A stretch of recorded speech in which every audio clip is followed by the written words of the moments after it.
Just a minute.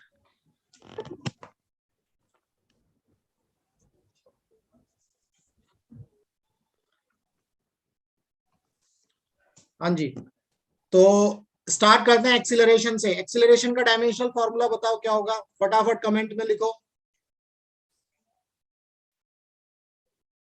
फटाफट comment में लिख करके बताओ डायमेंशनल फॉर्मूला एक्सीलरेशन का।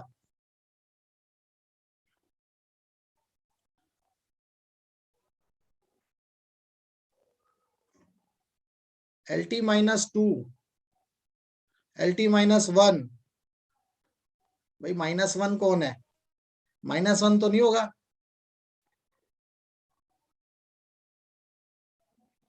यस यस यस, बहुत बढ़िया। चलो मैं छोटी सी चीज यहां आपसे पूछना, एक्सीलरेशन क्या होता है?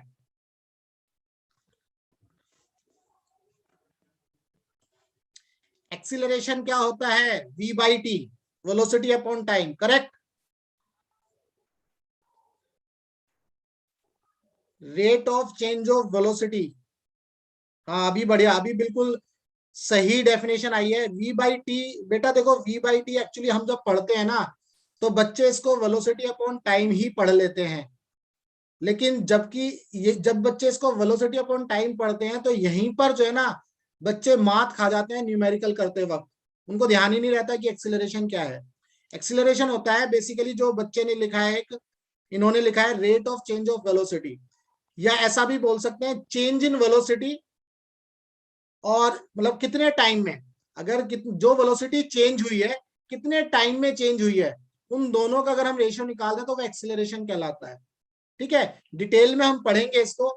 जैसे वेलोसिटी अपॉन टाइम नहीं पढ़ते हैं एक्सेलरेशन को। एक्सेलरेशन क्या है? चेंज इन वेलोसिटी अपॉन में time taken to change that velocity, मतलब उस वेलोसिटी में जो चेंज आया वो कितने टाइम में आया, उसको हम डिवाइड कर, उससे हम चेंज इन वेलोसिटी को डिवाइड कर देंगे तो हमें एक्सेलरेशन मिलता है। तो चलो यहां से स्टार्ट करते हैं। देखो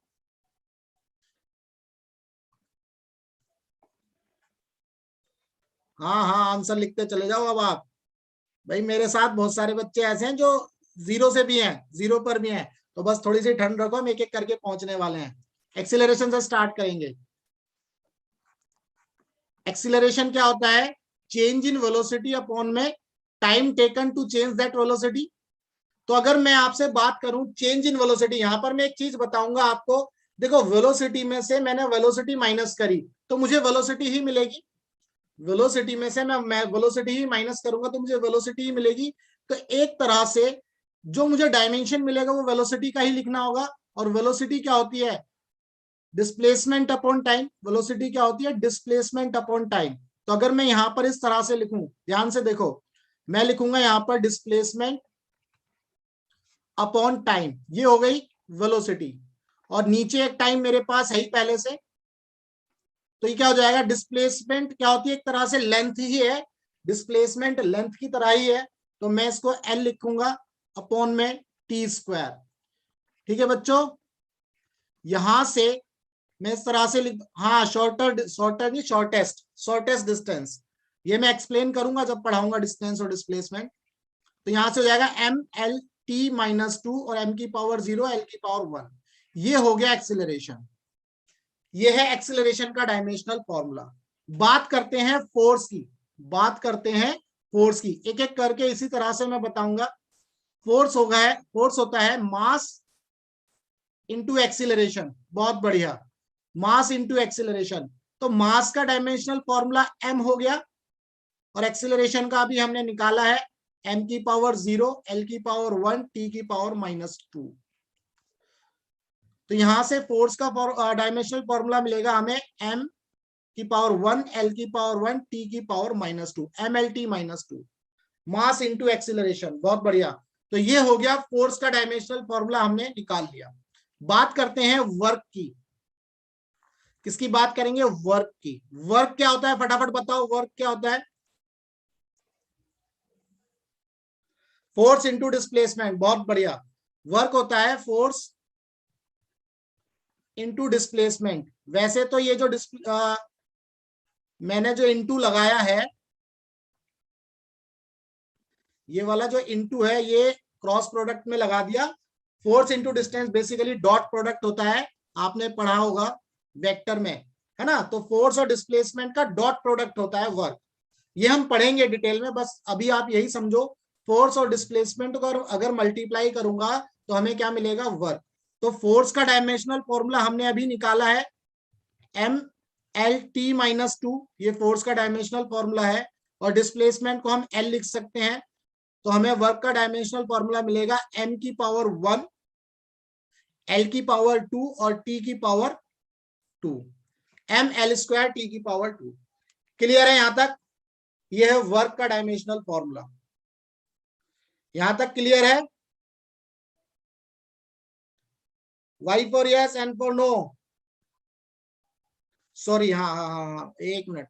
हाँ, MLT-2, ML² T की पावर -2। हाँ, आप क्लियर है? चलो, ध्यान दे रहे हो, इसका मतलब ऐसे ही ध्यान देते रहो। एक मिनट, ठीक है भाई। तो ये वर्क का जो है हमने डायमेंशनल फॉर्मूला लिख लिया। अब बात करते हैं टॉर्क की। टॉर्क की बात करेंगे।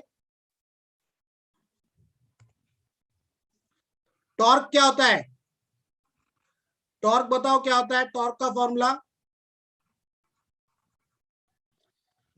Force into distance, angular momentum upon time. देखो, मैं एक चीज यहां पर बताना चाहूंगा आपको, डायमेंशनल फॉर्मूला निकालने के लिए आप कोई भी फॉर्मूला यूज करो, जरूरी नहीं है कि मैं जो फॉर्मूला बता रहा हूं वही यूज करना है। आप कोई भी फॉर्मूला, अगर कोई और फॉर्मूला आपको आता है उसे भी यूज करके आप डायमेंशनल फॉर्मूला किसी भी फिजिकल क्वांटिटी का निकाल सकते हो। ठीक है, बशर्ते ये ध्यान रखना है कि वो रिलेशन जो है सही होनी चाहिए, वो रिलेशन जो है सही होनी चाहिए। हाँ, बहुत सारे बच्चे लिख रहे हैं RF साइन थीटा, कोई दिक्कत नहीं है, ये भी सही है, उसमें कोई इश्यू नहीं है। ये हम डिटेल में पढ़ेंगे। अभी हम डायमेंशनल एनालिसिस की के मतलब पर्सपेक्टिव से देखें तो हम टॉर्क को क्या पढ़ेंगे, force into distance. Force into distance पढ़ेंगे, सिर्फ इतना। वैसे टॉर्क की जो डेफिनेशन होती है force multiplied by perpendicular distance होती है, इसको हम डिटेल में पढ़ेंगे जब वो परपेंडिकुलर डिस्टेंस को यूज करके साइन थीटा आ जाता है रिलेशन में। तो अभी सिर्फ इतना समझो, टॉर्क क्या होता है, फोर्स इंटू डिस्टेंस, और ये जो है डिस्टेंस होगी परपेंडिकुलर डिस्टेंस होगी। अगर मैं इसको समझाना चाहूं, तो देखो टॉर्क आपको पता है वैसे तो, देखो मैं थोड़ा सा एक्सप्लेन करता हूं। मान लो ये दरवाजा है, ये आपका डोर है ना, ये डोर है, और इस डोर के ऊपर आपने फोर्स लगाया इस तरह से, तो ये क्या होगा, डोर घूमना शुरू होगा, इस तरह से रोटेट करना शुरू कर जाएगा। जब ये रोटेट करेगा तो ये फोर्स मैं इस डायरेक्शन में लगा रहा हूं, तो मैं क्या करूंगा, इस एक्सिस के अलोंग ये रोटेट कर रहा है, तो मैं फोर्स के परपेंडिकुलर एक लाइन ड्रॉ करूंगा इस तरह से। तो ये फोर्स हो गया, और ये जो परपेंडिकुलर डिस्टेंस होगी, इन दोनों का जो मल्टीप्लीकेशन होगा वो टॉर्क कहलाएगा। ठीक है, बहुत डिटेल में समझेंगे जब ये रोटेशनल मोशन में हम जाएंगे, अभी तो इतना ही है इसमें। तो टॉर्क हो गया फोर्स इंटू डिस्टेंस। तो हम यहां से जो है लिख सकते हैं फोर्स का डायमेंशनल फॉर्मूला MLT-2, और डिस्टेंस या डिस्प्लेसमेंट या कुछ भी बोल सकते हो आप यहाँ पर। अभी मैं कोई कमेंट नहीं करूंगा, अभी डायमेंशनल के पर्सपेक्टिव से हम डिस्टेंस बोलेंगे इसको, और ये हो गया हमारा डिस्टेंस। तो क्या हो गया, फोर्स टॉर्क का formula, dimensional formula ML² T की पावर -2। क्लियर है यहां तक? कमेंट में बताओ, क्लियर है?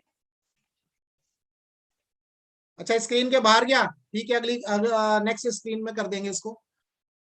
तो टॉर्क तक हमने कर लिया है। अब बात करते हैं एंगुलर मोमेंटम की। अब हम एंगुलर मोमेंटम पर जाएंगे। लीनियर मोमेंटम किसको पता है, लीनियर मोमेंटम क्या होता है? फटाफट फॉर्मूला बताओ लीनियर मोमेंटम का।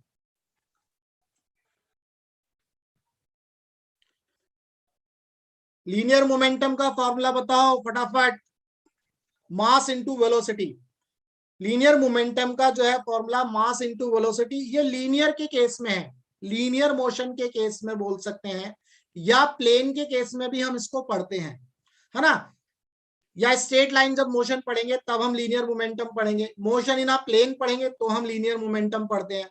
लेकिन जब रोटेशनल मोशन पढ़ते हैं तो हम एंगुलर मोमेंटम पढ़ते हैं। जब हम रोटेशनल मोशन पढ़ते हैं तब हम एंगुलर मोमेंटम पढ़ते हैं। तो जैसा कि अभी हमने टॉर्क के बारे में देखा था, देखो मैं वही बता रहा हूं, कोई भी फॉर्मूला आप यूज कर सकते हो, मैं इस तरह से यूज कर रहा हूं इसको। टॉर्क हमने पढ़ा था फोर्स इनटू परपेंडिकुलर डिस्टेंस, हमने पढ़ा टॉर्क क्या था, force multiplied by perpendicular distance. अगर मैं एंगुलर मोमेंटम की बात करता हूं, अगर मैं एंगुलर मोमेंटम की बात करता हूं, L इज इक्वल टू, ये लीनियर मोमेंटम हो जाएगा और ये परपेंडिकुलर डिस्टेंस R, इस तरह से हम देख सकते हैं। तो लीनियर मोमेंटम हमारे पास पता ही हमें क्या है, मास इंटू वेलोसिटी, अभी सब बच्चों ने कमेंट में लिखा है, और ये हमारी होगी डिस्टेंस। तो मास का डायमेंशनल फॉर्मूला m, वेलोसिटी का डायमेंशनल फॉर्मूला LT-1, और r जो डिस्टेंस है उसका डायमेंशनल फॉर्मूला l। तो यहां से हमारे पास डायमेंशनल फॉर्मूला एंगुलर मोमेंटम के लिए आया ml² T⁻⁻1। क्लियर है? यहां तक क्लियर है? कमेंट में वाई लिखो यस के लिए, Y for yes, N for no, फटाफट।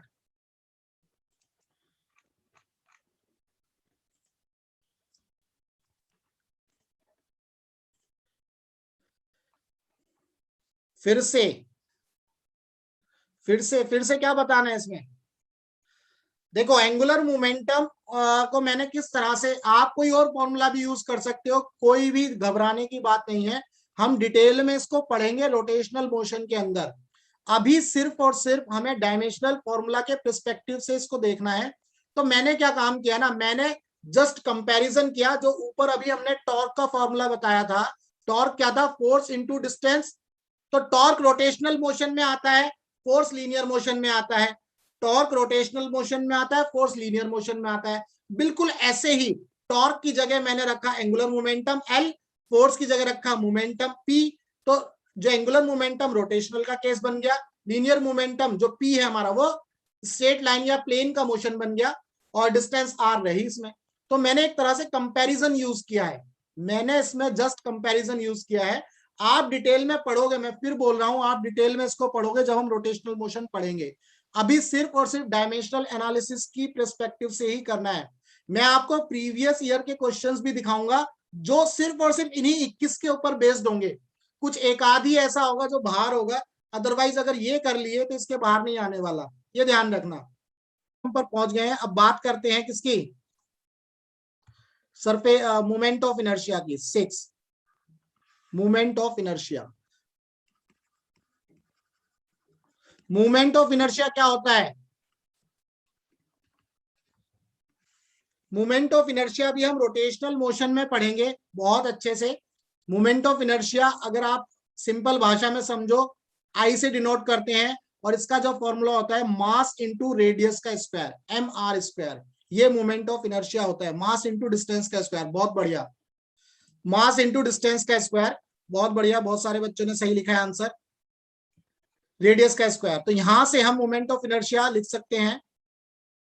मोमेंट ऑफ इनर्शिया का अगर मैं डायमेंशनल फॉर्मूला लिखूंगा तो क्या हो जाएगा, मास का डायमेंशनल फॉर्मूला m, और डिस्टेंस का जो है L², that means ml² T⁻0। This is the moment of inertia, मतलब मोमेंट ऑफ इनर्शिया का डायमेंशनल फॉर्मूला है। अगर मैं बात करता हूं आगे बात करते हैं हम किसकी, सरफेस टेंशन की। आगे हम बात करें सरफेस टेंशन की। सरफेस टेंशन कहां कहां होता है, सरफेस टेंशन कुछ एग्जांपल बताओ।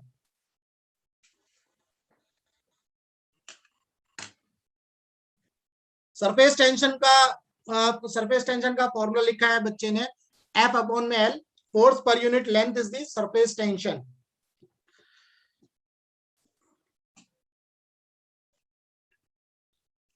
सॉरी एक मिनट,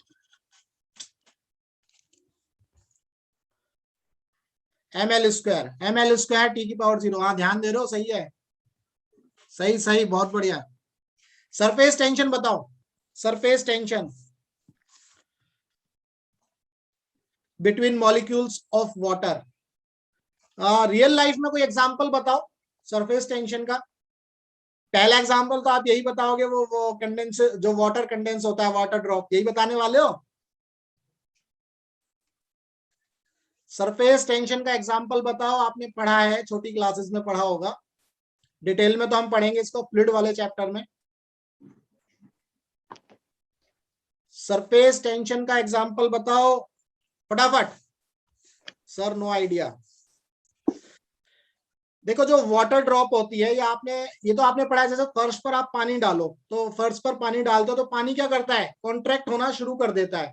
जब पानी कॉन्ट्रैक्ट होना शुरू करता है तो बेसिकली वो मिनिमम एरिया एक्वायर करने की कोशिश करता है।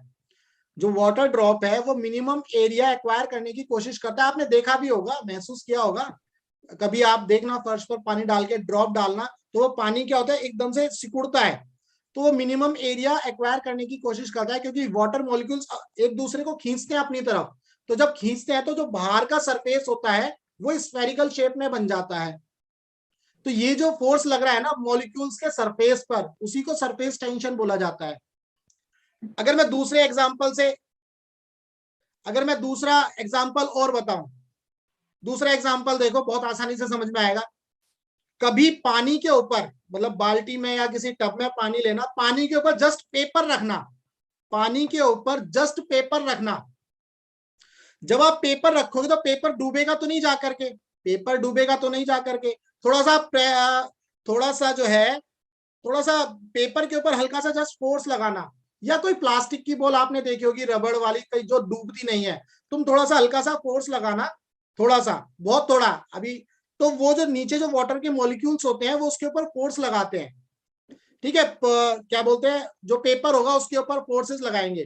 तो बेसिकली जो वाटर मॉलिक्यूल्स क्या होते हैं, एक साथ कॉन्ट्रैक्ट होते हैं, एक साथ जब कॉन्ट्रैक्ट होते हैं तो जो सरफेस पे जो फोर्स लग रहा है, जो पेपर के जो सरफेस पे जो फोर्स लग रहा है, वो क्या कहलाता है, सरफेस टेंशन।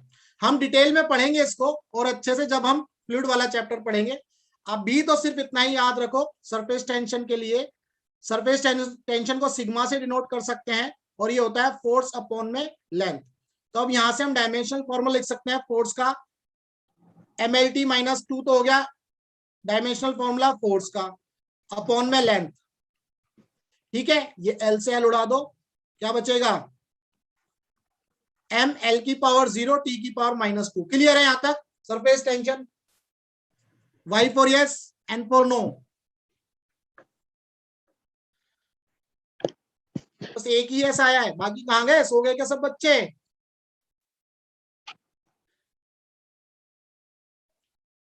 चलो आप ठीक है, चलो आगे बढ़ते हैं। सरफेस टेंशन हमने पढ़ लिया, अब बात करते हैं स्ट्रेस की, बात करेंगे हम स्ट्रेस की, स्ट्रेस की बात करते हैं, नेक्स्ट स्लाइड में पहुंचेंगे।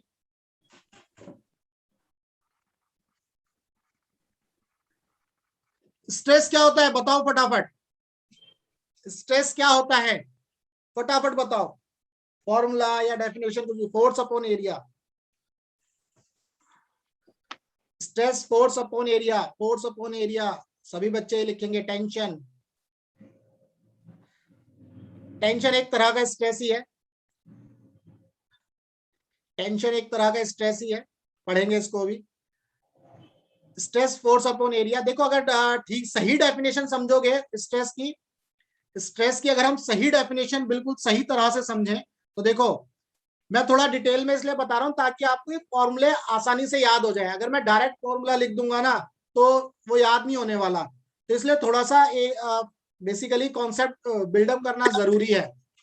तो अगर मैं स्ट्रेस की बात करता हूं, देखो स्ट्रेस कैसे हम पढ़ते हैं, मान लो ये कोई रॉड है,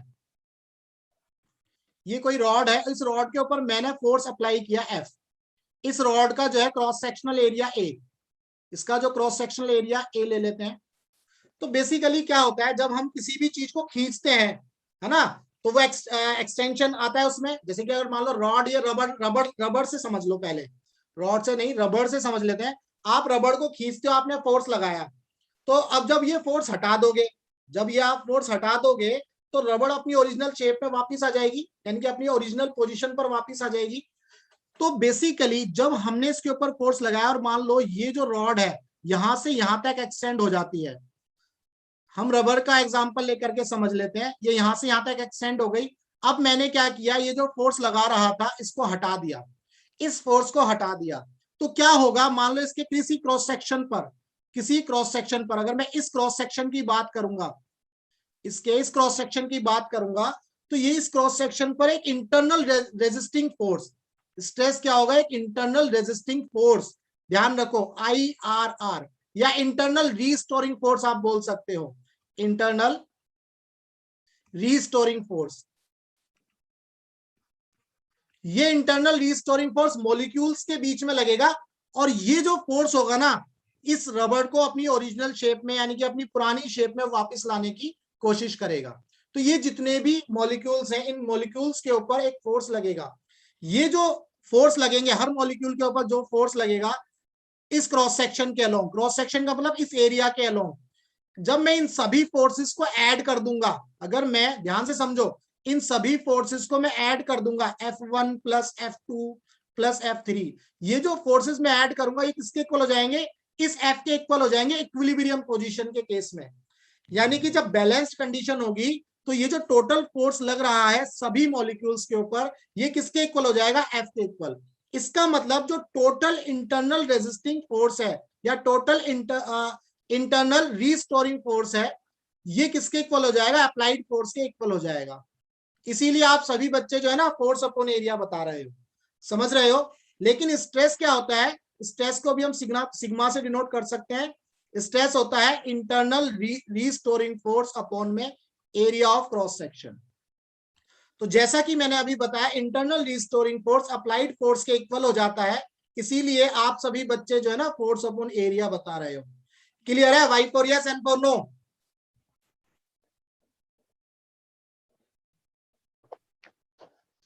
ठीक है, हम इसको बहुत डिटेल में पढ़ेंगे, अभी बेफिक्र रहो, बस जस्ट मैं अभी एक ओवरव्यू इसलिए दे रहा हूं ताकि आपको ये याद रहे, माइंड में बैठ जाए कि हाँ स्ट्रेस ऐसे काम करता है। बिल्कुल ऐसा ही ये स्ट्रेस मैंने रबर के केस में बताया था। स्ट्रेस हर जगह है, चाहे वो आयरन की रॉड हो, कोई भी रॉड जिसके ऊपर फोर्स लग रहा है, जिसके ऊपर कुछ फोर्स अप्लाई हो रहा है, तो क्या होता है कि वो बॉडी जो है ना डिफॉर्म होना शुरू करती है। डिफॉर्म मतलब अपनी जो शेप है वो चेंज करती है, अपनी जो शेप है वो चेंज करती है ना। तो ये डिटेल में पढ़ेंगे हम, अभी तो जस्ट इतना समझो कि स्ट्रेस जो होता है इंटरनल रिस्टोरिंग फोर्स अपॉन में एरिया। और अगर हम बैलेंस कंडीशन को देखें तो internal restoring force applied force के बराबर हो जाता है मैग्नीट्यूड में, और उसको हम एरिया से डिवाइड कर देते हैं तो हमें स्ट्रेस मिलता है।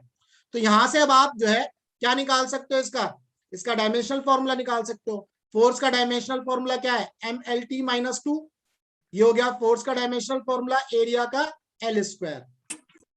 तो यहां से आप जो है कर सकते हो इसको, एक L से एक L उड़ा दो, तो m की पावर 1, L की पावर -1, T की पावर -2। क्लियर है यहां तक डायमेंशन फॉर्मूला स्ट्रेस का? Y for yes and for no, फटाफट। ठीक है, बहुत बढ़िया। अब मैं यहां पर एक चीज आपको बताता हूं, अगर मैं बात करता हूं प्रेशर की, प्रेशर क्या होता है भाई, प्रेशर क्या होता है, फटाफट बताओ। हे गूगल, प्रेशर क्या होता है बताओ फटाफट।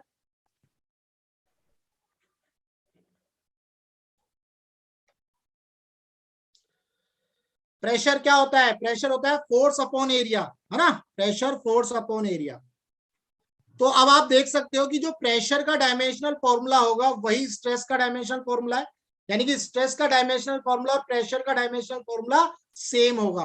क्लियर है यहां तक? अगर हम प्रेशर का डायमेंशनल फॉर्मूला पढ़ेंगे तो जो स्ट्रेस का डायमेंशनल फॉर्मूला मैंने बताया वही डायमेंशनल फॉर्मूला प्रेशर का भी होगा। ठीक है, स्ट्रेस इज ए प्रेशर, नहीं स्ट्रेस प्रेशर नहीं है, स्ट्रेस प्रेशर नहीं है, अभी मैंने बहुत अच्छे से एक्सप्लेन किया है। प्रेशर जो होता है ना किसी भी सरफेस पर अप्लाइड फोर्स की वजह से लगता है, किसी भी सरफेस पर अप्लाइड फोर्स की वजह से लगता है। जैसे मान लो ये मेरा फोन है ना, मैं इसके ऊपर फोर्स लगा रहा हूं, ये इस डायरेक्शन में फोर्स लगा रहा हूं, तो ये प्रेशर होगा, लेकिन ये स्ट्रेस नहीं होगा। स्ट्रेस जो होगा, इसके जो मॉलिक्यूल्स होंगे ना इसको वापस अपनी शेप में लाने की कोशिश करेंगे, वो स्ट्रेस स्ट्रेस उस फोर्स की वजह से होगा।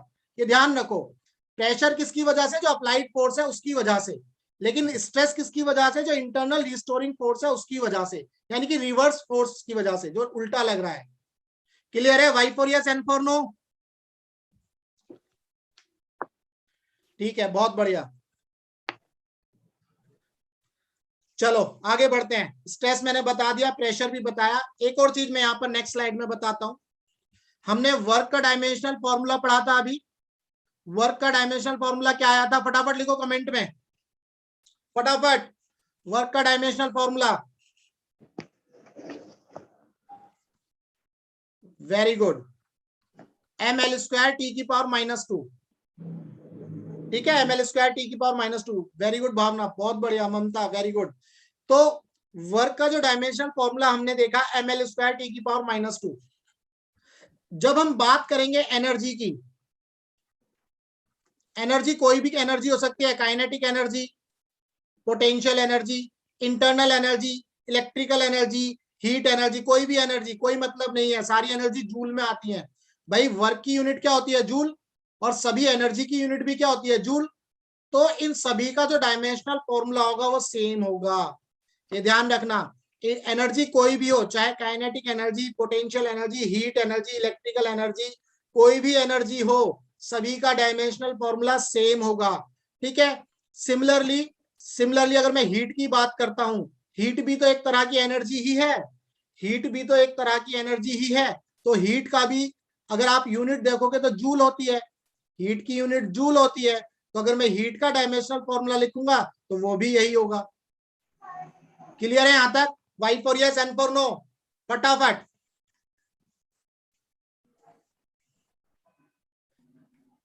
बहुत बढ़िया, वेरी गुड। ठीक है, चलो आगे प्लैंक्स कांस्टेंट पर आते हैं। प्लैंक्स कांस्टेंट पर आते हैं, 9 नंबर। प्लैंक्स कांस्टेंट क्या होता है?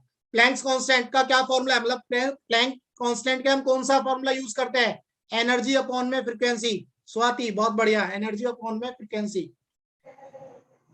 यस यस, बहुत बढ़िया। E is equal to H mu, E is equal to H mu, है ना? यही है। Energy is equal to Planck's constant into frequency. मेरा क्वेश्चन है, फ्रीक्वेंसी बताओ क्या होती है? फ्रीक्वेंसी बताओ क्या होती है, फटाफट। जो सही बताएगा आज मेरे साथ डिनर करेगा रात में।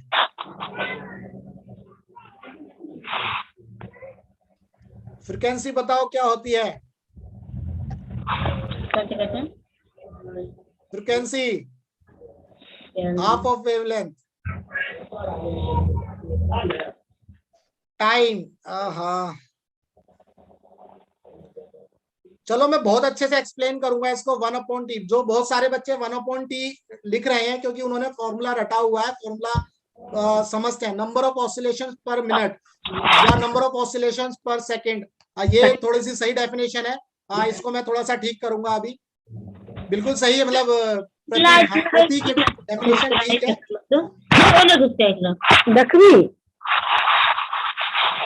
राहुल जी, ये आवाज इनको अनम्यूट कर दीजिए, कहाँ पर लाइव हो रहे हैं?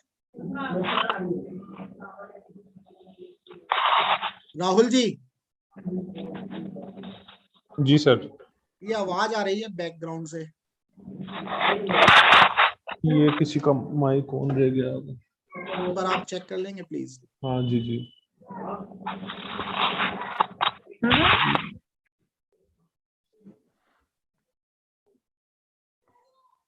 अभी ठीक है सर। हाँ अभी ठीक है। देखिए फ्रीक्वेंसी क्या होती है, मैं बहुत सिंपल एग्जांपल लेता हूँ। भाई आप एक बस स्टैंड पर खड़े हैं, आप एक बस स्टैंड पर खड़े हैं, तो आप जो है कोई बस का इंतजार कर रहे हैं। तो आपको कॉलेज जाना है या स्कूल जाना है, स्कूल के लिए या कॉलेज के लिए आप स्टैंड पर खड़े हैं, बस आ रही है, आपके सामने एक बस आई, जस्ट 5 सेकंड के बाद दूसरी बस आई, जस्ट 5 सेकंड के बाद दूसरी बस आई, फिर 5 सेकंड के बाद दूसरी बस आई। इसका मतलब क्या है? फ्रीक्वेंसी कितनी हुई?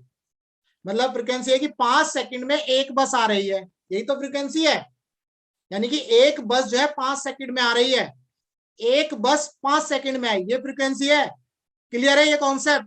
Y for yes, N for no?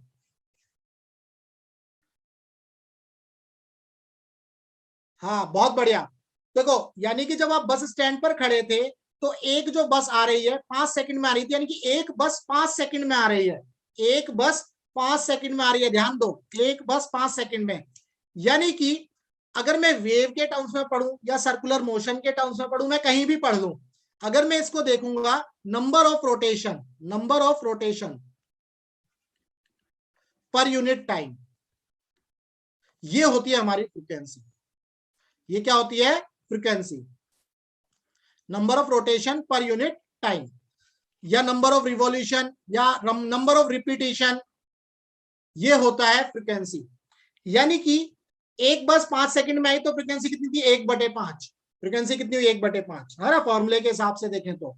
ऐसे ही अगर मान लो एक बाइक वाले ने इस सर्कल का एक चक्कर, यहां से स्टार्ट करता है बाइक वाला बंदा और ऐसे पूरा एक चक्कर लगाता है, ठीक है, और ये चक्कर उसने जो है 2 सेकंड में लगाया, तो यानी कि एक रिवॉल्यूशन 2 सेकंड में लगाया, तो फ्रीक्वेंसी कितनी? 1/2। अगर 2 सेकंड में उसने 10 चक्कर लगाए, अगर 2 सेकंड में, ध्यान से सुनो, 2 सेकंड के अंदर उसने 10 रिवॉल्यूशन लगाए, 10 चक्कर, तो ये हो जाएगा 10/2, यानी कि फ्रीक्वेंसी कितनी हो गई? 5। क्लियर है यहां तक?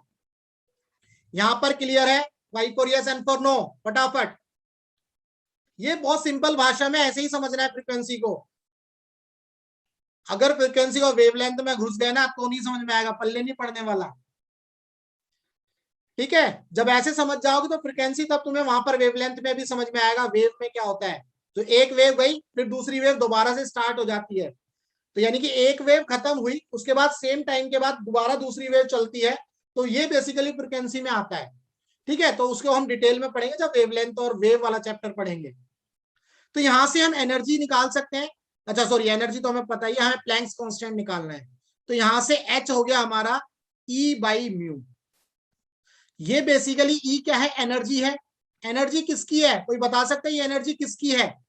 ये एनर्जी किसकी है, ये बता सकता है कोई मुझे? ये एनर्जी किसकी है, कोई बता सकता है? ये एनर्जी किसकी है, कोई बता सकता है?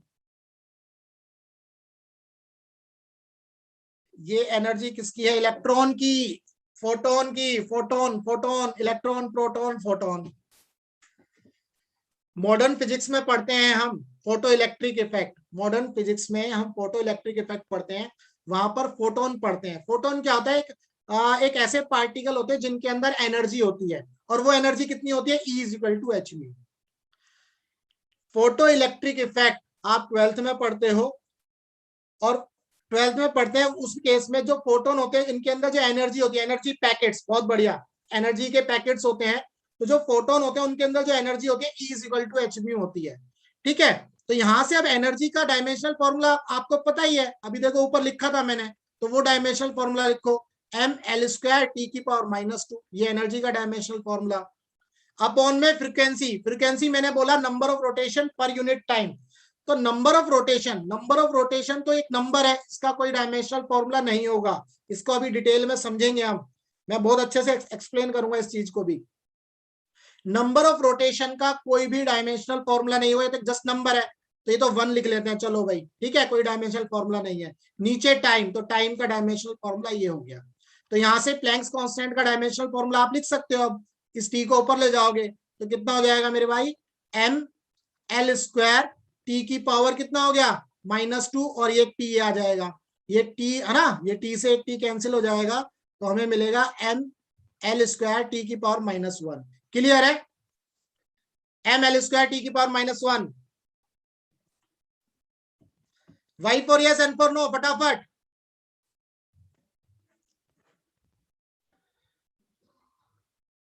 बहुत बढ़िया, आज मुझे बहुत खुशी है, बच्चे बढ़ गए। कल 50 से आज 61 हो गए। भाई मेहनत करके पढ़ो यार, मजा आएगा पढ़ने में। रटवाऊंगा नहीं, चिंता मत करो, कोई चीज नहीं रटवाऊंगा, एंड तक भी नहीं रटवाऊंगा, सब बहुत अच्छे से कॉन्सेप्ट ही बताऊंगा, रटना कुछ नहीं है। ठीक है, तो mL² T⁻⁻1 ये आया हमारे पास प्लैंक्स कांस्टेंट का फॉर्मूला, सॉरी डायमेंशनल फॉर्मूला। ठीक है, अभी हम बात करेंगे प्लैंक्स कांस्टेंट की वैल्यू की, वो रटनी पड़ेगी, उसमें मैं कुछ नहीं कर सकता। ठीक है, जो वैल्यू रटनी है वो तो रटनी है। हाँ, अब बात करते हैं यूनिवर्सल ग्रेविटेशनल कांस्टेंट 10 नंबर। फटाफट बताओ, कमेंट में लिखो यूनिवर्सल ग्रेविटेशनल कांस्टेंट का डायमेंशनल फॉर्मूला। F=G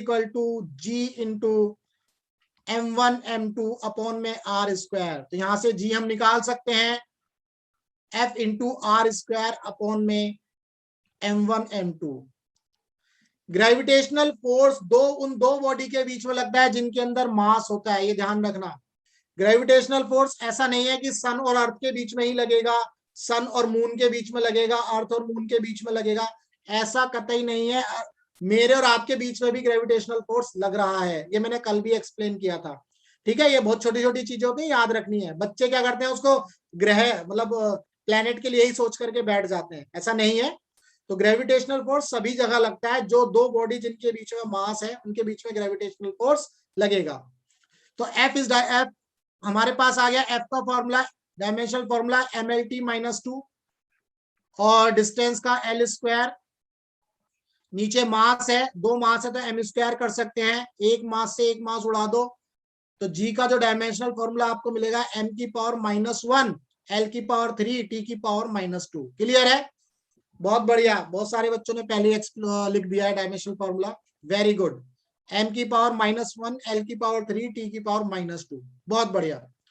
11 नंबर पर आ जाते हैं। 11 नंबर की बस पकड़ेंगे, जाएंगे कहीं नहीं, सीखेंगे बस। ठीक है, electric current. Electric current electric current का जो डायमेंशनल फॉर्मूला है, इलेक्ट्रिक करंट का जो डायमेंशनल फॉर्मूला है क्या होगा? ए 4 एम्पियर, है ना? अच्छा, इलेक्ट्रिक करंट का फॉर्मूला क्या होता है? I इज इक्वल टू, बताओ कोई तो बताओ, Q/T, चार्ज अपॉन T।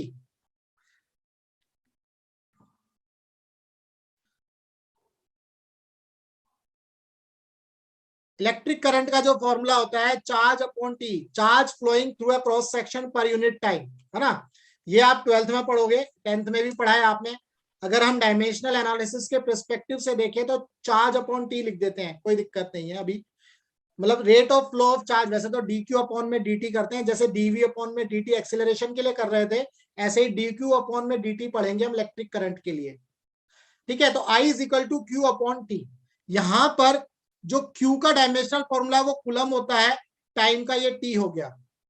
ठीक है, कभी कभी आपको एग्जाम में ये इस तरह से भी लिखा आ सकता है,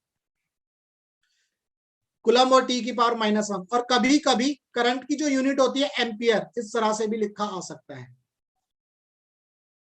यहां तक क्लियर है? अभी बताओ, मेरा फिर क्वेश्चन आएगा, Y for yes and for no. ठीक है, तो मेरा क्वेश्चन ये है, क्वेश्चन मैं थ्रो कर रहा हूं आपके ऊपर, बताओ आंसर। क्वेश्चन ये है, अगर आप इस फॉर्मूले को देखो तो ऐसा नहीं लग रहा है कि जो है ना, जो इलेक्ट्रिक करंट हमने पढ़ा था फंडामेंटल यूनिट एम्पियर और फंडामेंटल क्वांटिटी थी इलेक्ट्रिक करंट, बट इस फॉर्मूले को देख करके ऐसा लग रहा है कि जो करंट है वो तो ड्राइव हुआ है चार्ज से, तो चार्ज को फंडामेंटल क्वांटिटी होना चाहिए था, करंट को नहीं होना चाहिए था। माइक प्लीज बंद कर दीजिए, कोई किसी का माइक ऑन है।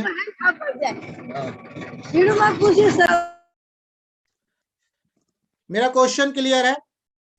इलेक्ट्रिक करंट जो है फंडामेंटल क्वांटिटी है, इलेक्ट्रिक करंट फंडामेंटल क्वांटिटी है, और इस फॉर्मूले को देख करके ऐसा लग रहा है कि जो इलेक्ट्रिक करंट है वो चार्ज अपॉन टी है।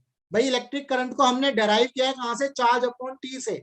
तो इस तरह से देखने से तो ऐसा लगता है कि जो चार्ज फंडामेंटल क्वांटिटी होनी चाहिए थी, करंट फंडामेंटल क्वांटिटी नहीं होनी चाहिए थी। क्या कोई बता सकता है क्यों ऐसा नहीं है? ऐसा क्यों नहीं है, ये आपको बताना है। Any answer?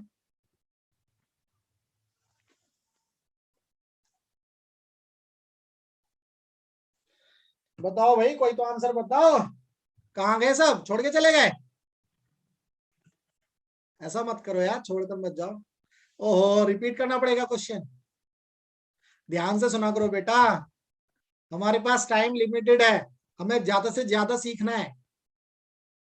क्वेश्चन ये है कि जो इलेक्ट्रिक करंट है वो फंडामेंटल क्वांटिटी है, ये मैंने कल बताया था और आपको पता भी है, लेकिन इलेक्ट्रिक करंट का जो फॉर्मूला है तो चार्ज अपॉन टी है, तो यानी कि इलेक्ट्रिक करंट को तो हम डेराइव कर रहे हैं कहीं से, चार्ज अपॉन टी से। तो ये फंडामेंटल क्वांटिटी कैसे हुई? चार्ज होना चाहिए था फंडामेंटल क्वांटिटी, बट ऐसा नहीं है। ऐसा क्यों नहीं है, इसका आंसर बताना है।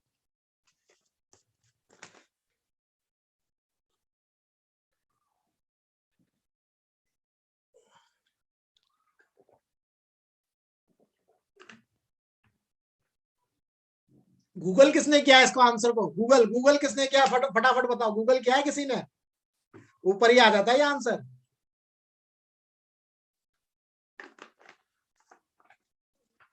हाँ, ID के सर मतलब IDK, शॉर्ट फॉर्म नहीं पता? अच्छा, आई डोंट नो। अच्छा अच्छा अच्छा, ठीक है ठीक है, ओके ओके। देखो, एक बच्चे ने लिखा था और उसने बिल्कुल सही लिखा है। ये लिखा था मेजरिंग चार्ज इज टफ। देखो, चीजों को ध्यान से समझोगे ना तो समझ में आएगा। जब हम फंडामेंटल क्वांटिटी की डेफिनेशन पढ़ रहे थे, जब हम फंडामेंटल क्वांटिटी की डेफिनेशन पढ़ रहे थे, आंसर बता रहा हूं ध्यान से सुनना।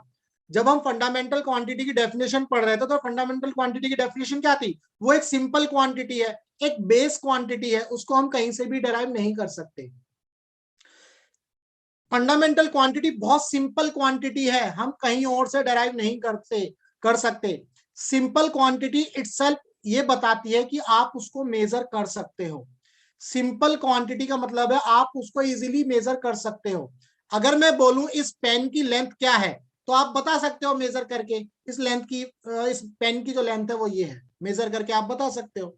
अगर मैं आपको कपड़ा दे दूं, मैं बोलूंगा कपड़े का जो है लेंथ बताओ, आप मेजर करके इजीली बता सकते हो।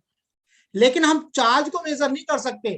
भाई चार्ज को कहां से मेजर करोगे? आप चार्ज को ऐड कर लोगे क्या?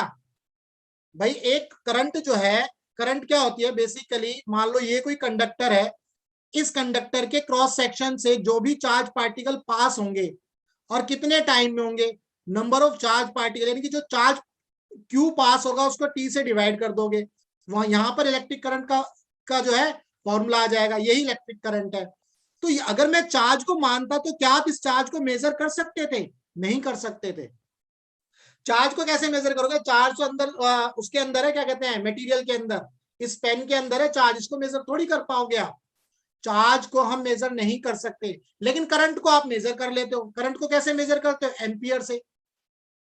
भाई करंट को आप मेजर कर लेते हो, आपके घर में इलेक्ट्रीशियन आता है, तुरंत जो है एम्पियर मीटर यूज करता है और करंट बता देता है कि भैया AC के अंदर इतनी करंट है, फैन के अंदर इतनी करंट जा रही है। तो वो क्यों? इसीलिए क्योंकि करंट को मेजर करना आसान है, इसीलिए करंट जो है ज्यादा सिंपलर है चार्ज के मेजरमेंट से। करंट का मेजरमेंट ज्यादा सिंपल है चार्ज के मेजरमेंट से, इसीलिए इलेक्ट्रिक करंट को फंडामेंटल क्वांटिटी रखा गया, चार्ज को नहीं। क्लियर है? Y for yes, and for no, फटाफट फटाफट फटाफट, जल्दी जल्दी। बहुत बढ़िया, चलो आगे बढ़ते हैं। अब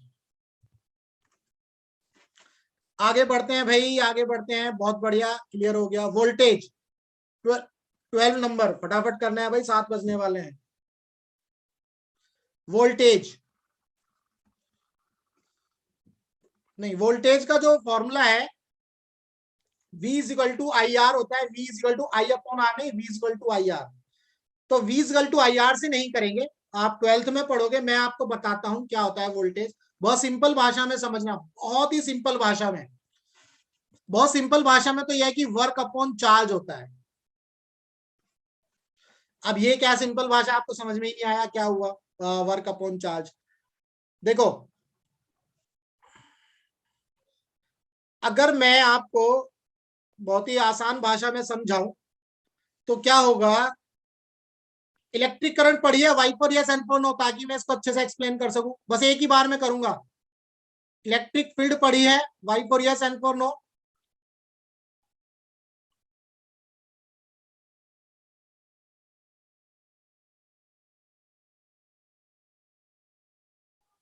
हाँ, वो Q इजिकल टू एन, कोई दिक्कत नहीं है उससे, कोई बेफिक्र रहो, उसमें कोई इशू नहीं है। तो इलेक्ट्रिक फील्ड पढ़ी है।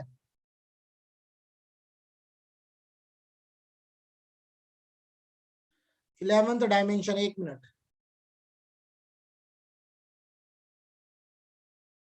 वो तो चार्ज का डायमेंशन हो जाएगा। वो चार्ज का डायमेंशन होगा।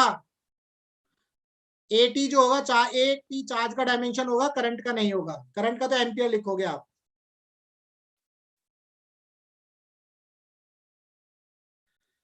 ठीक है, तो चलो देखते हैं इसको क्या समझते हैं। वोल्टेज या इलेक्ट्रिक पोटेंशियल भी इसको बोल देते हैं, इलेक्ट्रिक पोटेंशियल। बहुत सिंपल भाषा में समझेंगे बस। भाई देखो, ये एक फील्ड है, मान लो एक यहाँ पर चार्ज है कैपिटल क्यू, इस चार्ज की ये फील्ड बन रही है, इस चार्ज की ये इलेक्ट्रिक फील्ड है।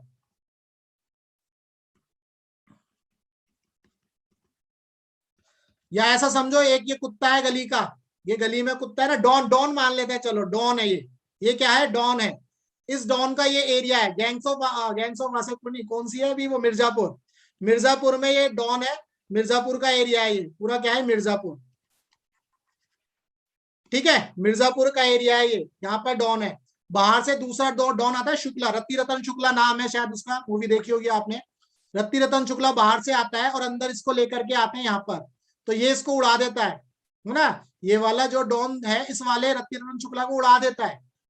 तो यहां से इलेक्ट्रिक फील्ड की डेफिनेशन आती है, बट हम उसमें नहीं जा रहे, हम पोटेंशियल की डेफिनेशन समझते हैं यहां से। इस चार्ज को इनफाइनाइट पॉइंट से, इस चार्ज को इनफाइनाइट पॉइंट से इस इलेक्ट्रिक फील्ड में लाने के लिए जो वर्क डन करना होगा वो इलेक्ट्रिक पोटेंशियल कहलाएगा। हाँ, वो ग्रेविटेशनल पोटेंशियल होता है against the gravity, against the gravity. भाई ऐसा मान लो ना, देखो ये खली है, खली खली समझो, बहुत सिंपल तरीके से समझोगे तो समझ में आ जाएगा, खली है।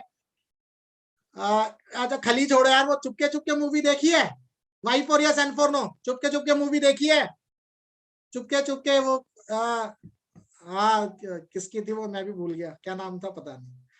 चुपके चुपके वो गूंगा होता है, नाम क्या है हीरो का, चलो जिसने नहीं देखी वो यहाँ समझ लो। तो वो बोलता है कि ना हाँ शाहिद कपूर की, तो वो लक्ष्मी से बोलता है कि भाई तेरे को इससे लड़ना होगा, लक्ष्मी से, है ना। और जो राजपाल यादव है वो बड़ा खुश हो जाता है कि लक्ष्मी उससे लड़ेगा, वो पता नहीं लक्ष्मी नाम होता है, ऐसे ही लड़की का नाम लेता है। तो वो जो जब लड़ता है राजपाल यादव, यहाँ बहुत सिंपल भाषा में अगर समझो, 1 मिनट, मेरा लैपटॉप डिस्चार्ज हो रहा है, 1 मिनट।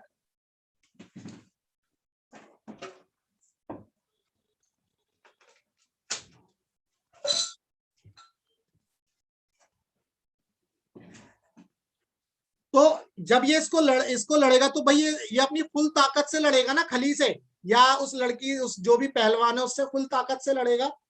तो बेसिकली ये जितना वर्क डन लगाएगा, जो ये जितना वर्क डन लगाएगा वही पोटेंशियल कहलाएगा, क्योंकि इसको हराना है तो इसको इसके इस पोटेंशियल के बराबर रखना पड़ेगा, तभी तो हरा पाएगा। मैं इसको अच्छे से एक्सप्लेन कर सकता हूँ, टाइम भी मेरे दिमाग में घूम रहा है इस समय, बस थोड़ा सा ध्यान दो। अगर इसको हराना है, मान लो ये जो है इसके अंदर जो ताकत है 100 न्यूटन की है, भाई इसके अंदर जो ताकत है 100 न्यूटन की है, इसको हराने के लिए इसके अंदर भी 100 न्यूटन ही होना चाहिए ना, तभी तो ये हरा पाएगा, नहीं तो हरा ही नहीं पाएगा।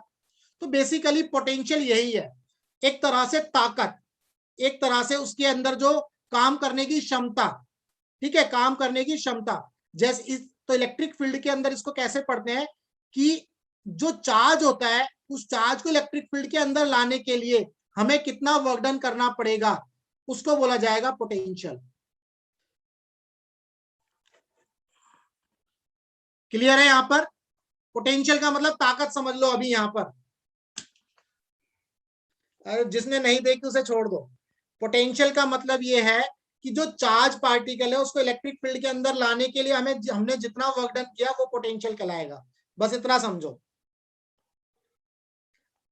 ठीक है, तो वर्क डन अपॉन में चार्ज, तो वर्क डन का जो डायमेंशनल फॉर्मूला है वो हमें पता ही है, ml² T⁻⁻²। अपॉन में चार्ज का डायमेंशनल फॉर्मूला अभी हमने देखा था AT, ये ध्यान रखना, चार्ज का डायमेंशनल फॉर्मूला क्या हो जाएगा, AT। तो यहां से हम वोल्टेज का डायमेंशनल फॉर्मूला निकाल सकते हैं, m⁻1 l⁻2 और एक t ऊपर पहुंच जाएगा तो t⁻³ हो जाएगा, और ये a⁻⁻1। ये हो गया डायमेंशनल फॉर्मूला वोल्टेज का, या इलेक्ट्रिक पोटेंशियल का आप बोल सकते हो। क्लियर है?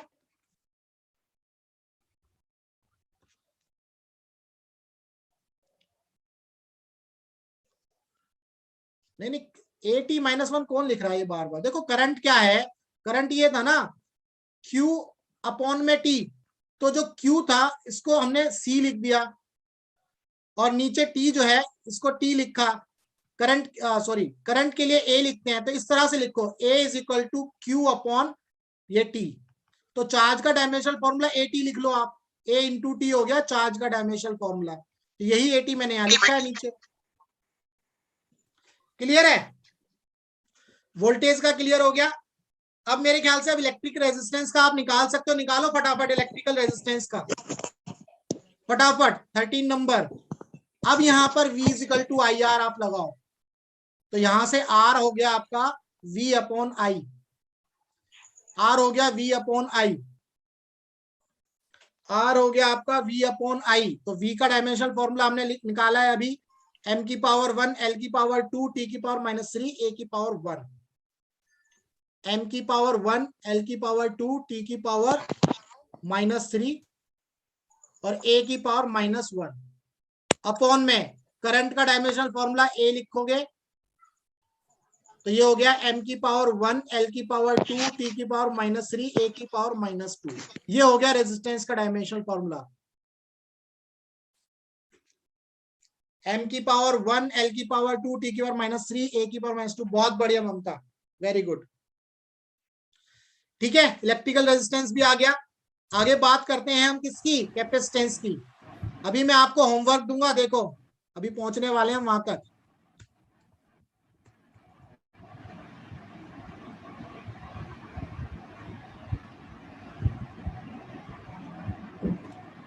Just a minute. 14 नंबर पर पहुंच रहे हैं हम। कैपेसिटेंस, कैपेसिटेंस क्या होता है, Q is equal to CV। Capacitance का फॉर्मूला होता है Q is equal to CV, charge is equal to capacitance into voltage. Q is equal to CV, charge is equal to capacitance into voltage.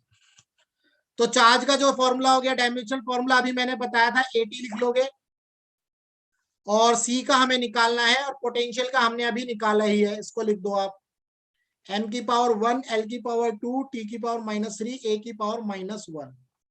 ठीक है, तो यहां से C का जो डायमेंशनल फॉर्मूला आ जाएगा हमारे पास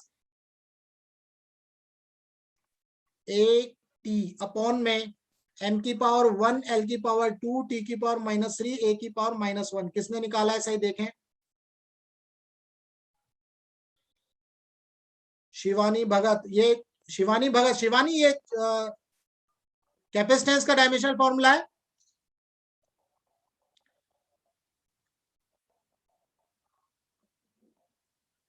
अच्छा ये, अच्छा रेजिस्टेंस का है, ठीक है।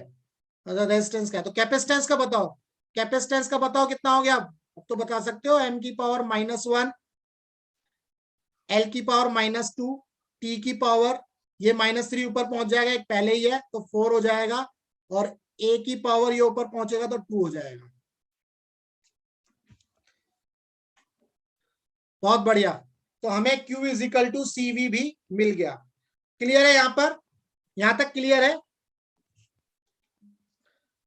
अब आपकी नेक्स्ट क्लास है, हम इसको कल आगे यहां से करेंगे, यहां से आगे बढ़ेंगे कल हम। मैं आपको क्वेश्चंस दे रहा हूं कल की प्रैक्टिस के लिए, और आप उसमें देखना ये 21 के 21 ही है, इसके अलावा कुछ नहीं है। कोई एक दो क्वेश्चन और होगा ऊपर नीचे, एक दो चीजें और हो सकती है, जैसे स्ट्रेन का होगा या यंग्स मॉडुलस का होगा। अदरवाइज ये 21 तो सबसे इंपॉर्टेंट है, इनके अलावा इससे बाहर नहीं आएगा। ठीक है, हाँ मैग्नेटिक फील्ड का हम निकाल सकते हैं QBV, वेरी गुड, हम निकाल सकते हैं, हम जो है कल निकालेंगे। ठीक है, इसको अभी कैपेसिटेंस तक हम रखते हैं। यहां देखो, ये होमवर्क है आपका, इसका स्क्रीनशॉट ले लो फटाफट।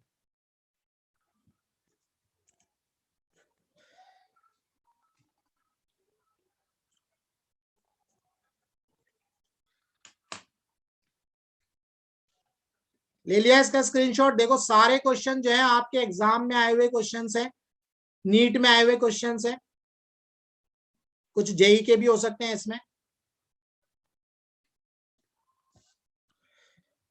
स्क्रीनशॉट ले लिया, Y for yes, N for no.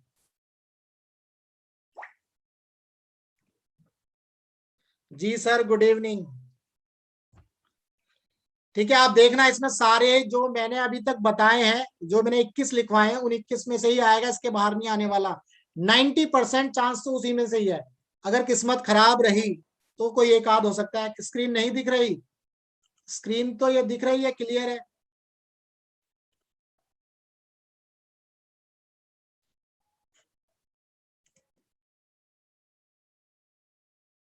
Screen नहीं दिख रही? देखो यार, इंटरनेट सबको तो दिख रही है भाई, स्क्रीन दिख रही है ना?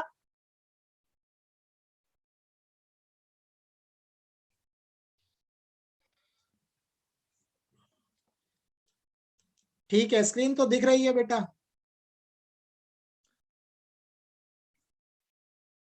चलो चलो तो बेटा कल मिलते हैं। कल नहीं, अब मेरी क्लास नेक्स्ट मंडे होगी। नेक्स्ट मंडे होगी और उसमें फिर आगे बढ़ेंगे यहाँ से। ठीक है, चलो तो जय Bhim, good night, bye bye. Thank you sir. Okay, thank you.